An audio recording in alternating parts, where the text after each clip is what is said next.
O ayan guys, ganyan bang mga pusa nyo? Ganito din yung pusa namin guys. Oh. Pag natutulog, lumalabas yung dila. Diba, tingnan niyo siya. Ayan, ganda ng tulog niya guys. Para siyang tao. Ang cute guys, diba?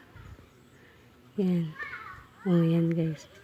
Ayaw niya talagang ipasok yung dila niya guys. Yan guys. Tingnan mo guys, yung mata niya guys.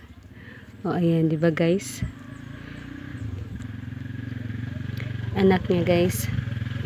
Ayan. Hoy, umalis ka dyan.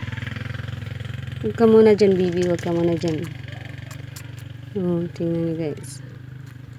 Yan. Yan. Mga anak niya guys. Wala na. Nakasira na yung bibig niya guys. Dalawa niyang baby guys.